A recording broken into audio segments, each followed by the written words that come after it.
You know what's frustrating is you guys have sat there watching me make millions of dollars literally right here, right in front of you. And you're still poor, still sitting there doing nothing, all while you have been watching me make generational gains. And I want to explain for you once again, like I've explained so many times out here, how to make money. And you guys just sit there laughing, watching the content, scrolling through, going from video to video, hopping around, and I'm giving you the advice which no one ever takes, and you stay poor because you think somehow that you're smarter than me. An ex-Google, ex-Meta, multi-millionaire tech lead, and you're nothing. Let's talk about your job, if you even have a job. But if you do happen to have a job, I want to explain why it is time to quit that job and to stop working altogether and how to actually make money. Programming in particular, you see, puts you at the same low-level bottom tier status as those disgusting H-1B slaves, immigrant labor, outsourced workers who are just working for minimum wage, working 9 to 5, 6 days a week as modern day slaves. Right? They've been enslaved by the entire system. They are the bottommost rung of society. They don't have time or permission they can't even go to the dentist. They can't take a vacation. Maybe they want to take a 2-week vacation. Their boss says, no, you can't do it. Sorry. Hey, you want to go see your kid's recital? Sorry, the boss says no. And they have just sold out 90% of their whole entire lives to their boss for a bit of money. And they are on the same level today as AI slop. There's zero respect for coders these days. And the hilarious part, it's one thing to be dumb, but it's a totally different thing to be dumb and proud of it and to not even know that you're dumb. I mean, they're so proud of arguing Emacs versus Vim, Linux distributions. How about Lambo versus Ferrari? Why don't we ask about, how about Bora Bora versus the Maldives? Honestly, I'm confused here. Forgive me for asking, beg your pardon, but you call grinding 30 years of your life wasted away successful? No, that's disgusting. And if you're working some 9 to 5 wage job, pretending that you're somehow successful, you have to ask yourself, what have you left to really offer to anybody else that may come into your life when you have already given your boss everything? Your time, your youth, your mind, your lifestyle. You're probably a very boring person, not very interesting outside of work when you've already given your boss all of your mind share. You're probably fat from your sedentary lifestyle. An employee has no life. And now you want to share this life with somebody? Why would anyone want to share in this life? And share what exactly, if I may so ask? Share an after-work meal and 30 years of grinding? You want to share your misery? Well, of course you do. Misery loves company. I would not want to be a part of that. I don't know who in their right mind would. And so the reality is this. You see, your flaw is thinking that you even had the chance in the first place at all. The flaw is thinking anyone can work their way to wealth, when if it were truly that simple, well, we would all be wealthy then, wouldn't we? If, hey, just put in the work, we can all work, just grind, right? Well, it doesn't work like that. Real wealth cannot be earned. You can't work your way to it, like trying to work your way to become nobility and the King of England. No, for that, you have to marry it, inherit it, or steal it. And that is real wealth. And you need to get it out of your head that hard work equals success. Hard work makes you a good employee. And this was ingrained to you as a student where they made you study hard. But none of these things actually made you money. The reality is work has absolutely nothing to do with success. Rich people get richer every single year and they just sit around doing nothing on their yachts. And you're out there grinding for pennies. It's not about working hard, and it never was. And if you want to go do your stupid little job, we can break a job into 3 aspects: money, lifestyle, and status. You know, the money is actually irrelevant in the whole scheme of things. You're going to be taxed 50%, and it's going to be whittled away on your high cost of living. The savings aren't going to amount to much, and it's not meaningful. Okay, even if you make $1 million, is that a lot? Everyone has $1 million these days, don't they? I mean, it doesn't get you anything. It's not life-changing. You're still going to be stuck in the grind. You take a look around California, everybody's got a house. That house is worth at least $1 million, if not 2 or 3. Hey, we're all millionaires out here. You might be the only one that's poor. We're just pretending to be. The other two aspects of the job are lifestyle and status, which I will admit, if you enjoy being in a high cost of living city surrounded by smart coworkers, these are sheep. They're not smart, actually. They're poor, they're dumb, and all they know how to do is some technical widget thing. That's not smart. And many of these coworkers have zero understanding of finances, zero tax planning, zero business savvy, zero startup entrepreneurial skills. They are just cogs in the machine. You spend too much time around these sheep, you be careful, you'll become one of them. But if you enjoy being around them for a little bit, fine. And then you'll get some status. Sure, I'll give you that. You can go around telling people you're a software engineer. They'll give you a disgusted look, thinking you're some wage slave, immigrant H-1B outsourced labor, maybe ask you for your visa paperwork just to make sure you're legal, if you enjoy that. So yes, the real way to make money has nothing to do with the work that you do. It's actually just capital positioning. Get the Bitcoin, hold the Bitcoin, do nothing, and yeah, you're going to be rich. Let's take a look at Bitcoin actually and what's going on in the markets. Now, Bitcoin has been mostly flat over the past month. There's been a lot of fluctuations. The story in play is really Ethereum, second best, currently up about 23% on the month. But it's been a surprise. ETH has been doing so well recently. I want to give you my take, which is that Ethereum is basically trading like a meme stock right now. And really, the impetus for it having gone up was the Ethereum treasury companies, which was unexpected. Barring that, it probably would have gone on a straight dive down to zero, which continues to be its trajectory. But there is a short-term cycle where you've got these ETH treasury companies pumping it up like a meme stock. And so essentially, a few of these ETH treasury companies decided to get together and sell off on their own stock. Like Bitmine Immersion, you can see there was an initial pump, and then the stock basically collapsed as ETH actually began rising during the same period. Sharplink Gaming, SBET, this was another one. Same trend, stock went up, and then it basically collapsed as they wiped out their own shareholders in order to pump ETH. And the MNAV for these is basically nearing 1 now, which means that they are starting to run out of steam. So based on some analysis here, SBET is at 0.99 MNAV, which means they're basically out of steam. They can't really sell off their stock to buy more under 1 MNAV. Bitmine Immersion is at 1.14. They're basically done too. And so I would say similar to GameStop or AMC in the meme stock cycles, which lasted 1 to 3 months or so, I would give ETH maybe 1 month or so to the end of summer, really, right? The end of stablecoin summer, in which this rally may fade. And the key thing to understand about Ethereum is nothing is built on Ethereum. I want to show you what it means to be built on Ethereum.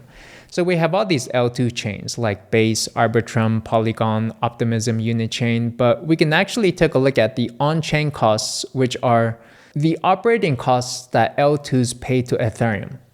So this is the actual value accrual of Ethereum from these L2 chains. And we can see that in the past 30 days, Base paid Ethereum about $100K in gas fees.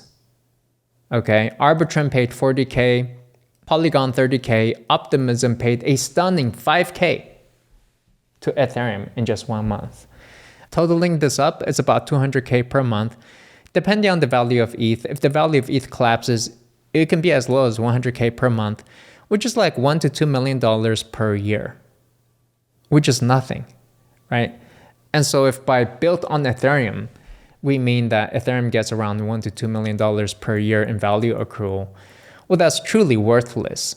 And we can also take a look at the stablecoin transactions. Everybody's excited about stablecoins.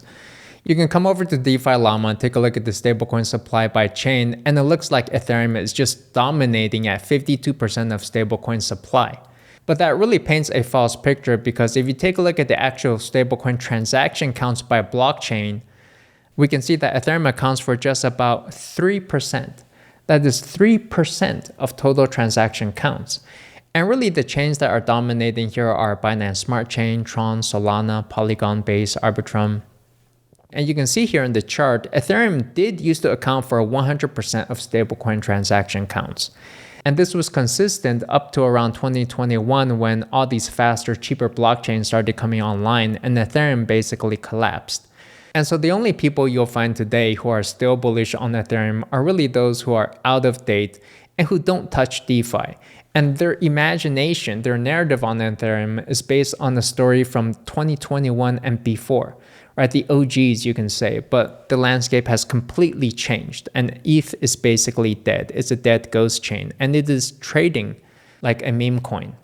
And an appropriate analogy is saying an L2 is built on Ethereum is a lot like saying a credit card is built on a bank, where the credit card gets all of these transactions and then once a month posts a roll-up batch transaction, a statement to the bank account which gets paid, and that's where it may be settled. But really it's the credit card that's accumulating all of the fees and all of that transaction counts.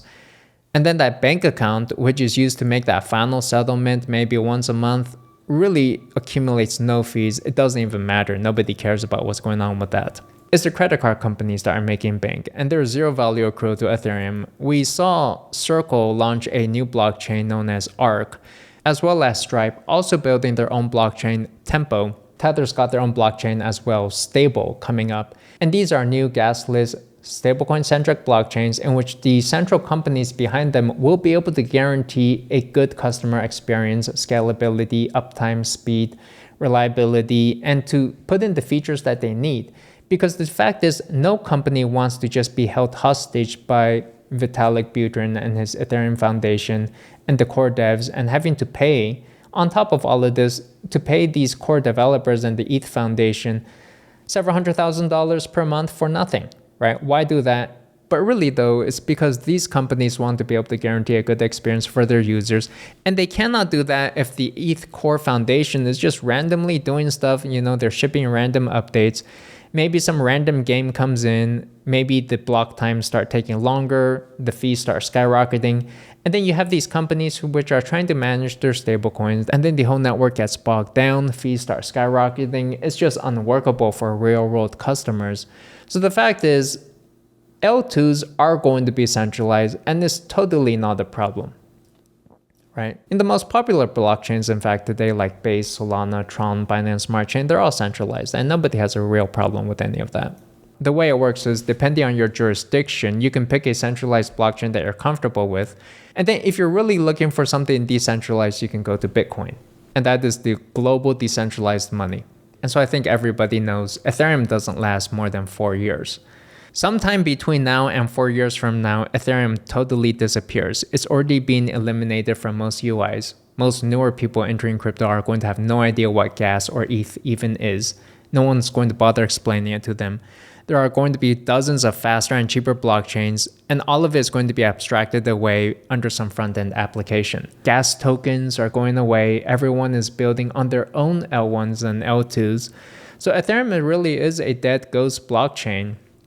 Now, if you really want to get into the stablecoin DeFi play, though, I would say, for example, here's one. Aerodrome Finance is half interesting, right? Because we know that the Base app is going to be coming online and Coinbase is going to be launching DEX trading for everybody, which will be integrating Aerodrome. I think they're currently at like 5% rollout or something. So this is going to continue to expand the rollout. And this new Base app, I tried it out. They revamped it with some new social networking features. They basically rebuilt Twitter in it, and it's supposed to pay creators. And it's just so dumb. It's so tone deaf. Because the fact is, creators want distribution. They don't want a few bucks. Nobody cares about a few bucks.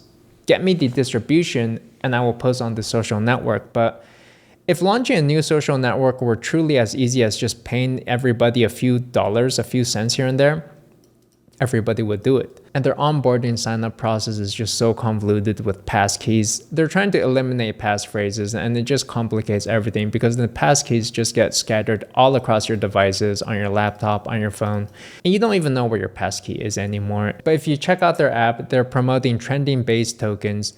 There's not that many good Base tokens. Aerodrome is one of them. Coinbase's execution is just not very clean. I tend to prefer Robinhood for a stablecoin play if you're looking to that. Robinhood and Kraken, they're launching USDG, which is their competitor as a stablecoin to USDC. And we can see that the TVL for this is starting to ramp up. If we take a look at USDG, its main market tends to be on Solana. And we also know that Coinbase, as they announced here, will be supporting Solana DEX integration, DeFi wallet integration with their Coinbase app as well. So maybe Solana could be half interesting as well, right? If you're going to get into these meme coin L1s and L2s like Ethereum, I could see potentially the next cycle, as the Ethereum meme coin cycle ends, maybe people get into the Solana meme coin cycle. I believe that ETF is starting to launch soon. And then if you're going to get into that, Dogecoin, right? Maybe that's interesting too if you're going to get into all these crazy memes. But I'll say this, people have no idea what it takes to truly make life-changing wealth. You need multiple wins in a row, compounded one on top of another. And so it's not just one lucky break or an altcoin gamble. It is solid, consistent wins repeated over and over. And so this is why I think Bitcoin beats any altcoin over time, because even though it may move slower, it is less risky and it gets you that consistent win. You know, with an altcoin, you have to time it twice on the entry and the exit. With Bitcoin, everybody knows. You just buy it and you hold it. You don't even have to think about selling it. You don't have to time that. So it is twice as easy in that regard. And if you really want more risk, just go on leveraged Bitcoin, like 10x Bitcoin, instead of buying all these random small altcoins where you have to find a way to enter and exit, and they're all just very risky. And ultimately, over the long term, when the bear market comes, and the bear market always comes, the scared money, the panicked sellers will be seeking asset preservation and stronger stores of value on-chain. That would be Bitcoin. And I believe a lot of the funds in these random altcoins and meme coins, and Ethereum is the ultimate meme coin, will funnel back into Bitcoin. So you get the Bitcoins, you can earn yield on it, you can do DeFi, you can leverage it. I'll show you if you use EtherFi, this card is a game changer. It's amazing actually. You can get 3% cash back on your crypto holdings. So I'll leave a link in the description if you want to check it out, but it has become my main credit card and it's great. It's fantastic. I've been testing it everywhere. You can get set up within like 10 minutes. You'll have it on your Apple Pay or Google Pay. You can get a physical card as well. And with this, you can basically get rid of your bank account and live off of the stablecoin Bitcoin dream at 3% cash back with international access as well. Check it out. There will be a link in the description below. Let me conclude with this. Work is not the answer. The problem is people think they have time. They think they have time to go to a 4-year college degree. And all the opportunity is going to still be waiting for them when they get out. They think they can pay their tuition, get into debt, learn Python, find a job. It may take months or years to find this job. Then work 10 years, buy a car, pay off their housing, their loans, pay their taxes, try to outwork inflation, and then finally they can go pick up some Bitcoins 20 years later. Too little, too late. You need the capital now, not 10 years later. The opportunity is now, not later. And you know, in the comments, people say, well, how are you supposed to buy the Bitcoin if you don't have a job? You got to start somewhere. You got to work. Work is never the answer. So here's a fun mental exercise. Let's assume Bitcoin increases by 30% guaranteed year over year. How much capital can you acquire? So imagine stuff you can sell, expenses you can cut, lifestyle changes, loans, any leverage, any loans you can take under 30% APY. And that amount is the total amount of capital you control. And capital is everywhere. Capital is abundant. We live in an abundant society. There's money everywhere. And once you've done this mental exercise to figure out how much capital is actually under your control at reasonable cost, under 30% interest, maybe you should actually put it into practice. Maybe that is the true path to building wealth. Capital positioning. We can take a look here. Lowest margin rates for brokers. We need money. We need capital now, today. We don't have time to work for it. You take a look here. Robinhood is at 5.55%. That's pretty good. In fact, I think they even give you like a 1% deposit bonus if you're to move some funds over. So that's going to be a little bonus. And then there's interactive brokers as well. So I would suggest actually Robinhood is pretty decent. They have pretty decent spreads, low fees on buying crypto too. So if you don't have a Robinhood account, you can use my link. You get free stock while you're at it. You might as well. Hey, win-win, right? And with this, you can get your 5% interest loan, basically doubling the amount of capital under your control, and then throw that into Bitcoin at 30% ARR. You know, every Bitcoin dip in history has been worth buying. Think about that. it is a 100.00% track record over 15 years where every single call to buy the dip was the correct call. And my take is we're at the beginning of a multi-year bull run in which a lot of people are underestimating how far and how long this bull run will go. It's essentially to the end of Trump's presidency. With his policies, with the way he's putting pressure on the Fed, we're just going to be printing through the whole run. That is the policy. There's going to be massive M2 money liquidity injections into the economy. It's going to be good for business, good for crypto, good for Bitcoin. And if you're still working, the dollar is down 10% year to date. Everybody got demotions. Okay? So I hope that clarifies things. I think we all know what we need to do now. Prepare a letter of resignation. Get that EtherFi card. Get a margin loan on Robinhood. Start preparing some capital. Start making some major life purchases. We're not talking about that PlayStation 5 Pro either.